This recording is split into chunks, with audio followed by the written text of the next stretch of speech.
बिहार में अपराध जो है कम होने का नाम ही नहीं ले रहा। देखिए ना, पटना में 24 घंटे के अंदर अब 2 वारदात हो गई हैं।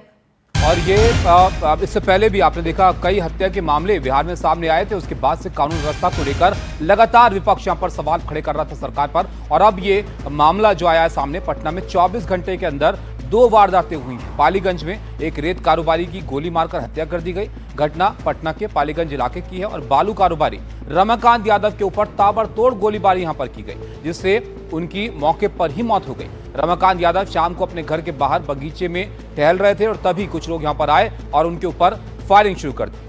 जहां गोलियां लगते ही वो जमीन पर गिर गए। उन्हें बीटा के एक अस्पताल में ले जाया गया, लेकिन डॉक्टर्स ने रमाकांत को वहां पहुंचते ही मृत घोषित कर दिया। तो अपराध जो है बेकाबू होता जा रहा है। बिहार में लगातार 2 वारदात 24 घंटे में सामने आई है और लगातार बिहार से ऐसी वारदातों की जानकारी मिलती रही है कि वहां पर कानून व्यवस्था जो है बेहद खराब हो चुकी है। आए दिन कभी किसी के मर्डर की, कभी किसी के ऊपर हमले की खबरें सामने आती रहती हैं। और बिहार से एक बार फिर से एक वारदात जहां पर एक बालू व्यापारी की हत्या कर दी गई उनके घर के अंदर। यादव इस पर प्रतिक्रिया दे रहे हैं। वो कह रहे हैं कि अचेत सीएम के राज में यहाँ पर बिहार में ऐसी स्थिति है, बीजेपी नेता अपराधियों के साथ मिले हुए हैं। ये गंभीर आरोप तेजस्वी यहाँ पर लगा रहे हैं और लगातार तेजस्वी यादव और विपक्ष वहाँ पर सवाल खड़े कर रहा है कानून व्यवस्था को लेकर। उनका ये कहना है कि बिहार को लूटने में मस्त हैं यहाँ पर लोग, और इसको लेकर एक पोस्ट उन्होंने किया है सोशल मीडिया पर कारोबारी की हत्या पर तेजस्वी यादव ने, और उसमें ये गंभीर आरोप उनकी तरफ से यहाँ पर लगाए गए हैं। और नीतीश सरकार को अब कानून व्यवस्था को लेकर कड़े सवाल अब वहां पर विपक्ष पूछ रहा है। प्रभाकर हमारे सहयोगी बता रहे हैं इस वारदात के बारे में।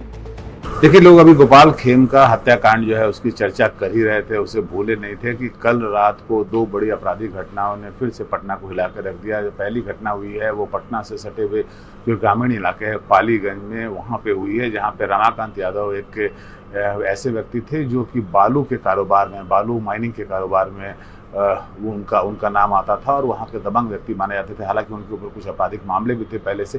कल शाम को वो अपने घर के बाहर टहल रहे थे, इवनिंग वॉक कर रहे थे, जबकि मोटरसाइकिल पर आए हुए 3 अपराधियों ने उनके ऊपर गोली चलाई, ताबड़तोड़ फायरिंग की और उनकी मौके पर ही मौत हो गई। हालांकि उन्हें अस्पताल ले गया गया, लेकिन वहाँ डॉक्टरों ने उन्हें ब्रॉड डेड डिक्लेयर किया। और दूसरी जो घटना हुई है वो वेटनरी कॉलेज कैंपस में हुई है। पटना का जो वेटनरी कॉलेज कैंपस है वो बिल्कुल मुख्यमंत्री आवास के से सटा हुआ है, एयरपोर्ट, पटना एयरपोर्ट का बिल्कुल सटा हुआ है। तो ये एक तरह से हार्ट ऑफ द सिटी में है, हाई सिक्योरिटी जोन में है।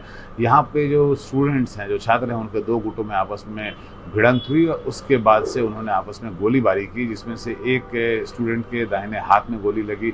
हालांकि उसे अस्पताल में भर्ती कर दिया गया है और उसकी स्थिति अभी खतरे से बाहर बताई जा रही है। लेकिन इन दोनों घटनाओं ने फिर से कल पटना में जो है वो लॉ एंड ऑर्डर की जो स्थिति है, जो बिगड़ती हुई स्थिति है बिहार में, उस पर डिबेट शुरू कर दिया। और सरकार को, विपक्ष को ये मौका मिल गया सरकार पर हमला करने का, भाजपा और जदयू पे हमला करने का, नीतीश सरकार पे हमला करने का, कि चुनाव से ठीक पहले भी अगर ये सरकार लॉ एंड ऑर्डर नहीं सुधार पा रही है तो असली जंगल राज जो यही है।